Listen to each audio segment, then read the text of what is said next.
Present perfect কন্টিনিউয়াসের কনসেপ্টটা কি তোমরা হয়তো ভুলে গেছো। ধরো কোনো একটা কাজ অতীতে শুরু হয়েছে কখন, কিন্তু এটা রাইট নাও মানে এই মুহূর্তে এটা কি চলমান, এমন যদি কোনো কাজ বোঝায় তখন সেটাকে কি বলে প্রেজেন্ট পারফেক্ট কন্টিনিউয়াস।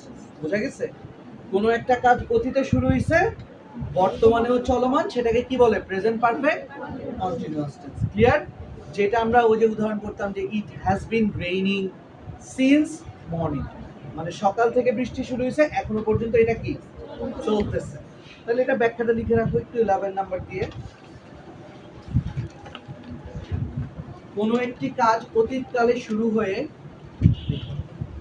কোনো একটি কাজ অতীতকালে শুরু হয়ে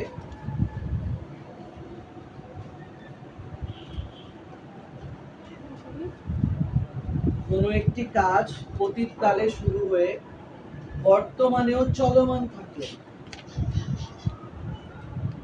কোনো একটি কাজ অতীতকালে শুরু হয়ে বর্তমানেও চলমান থাকলে তাকে প্রেজেন্ট পারফেক্ট কন্টিনিউয়াস টেন্স বলে।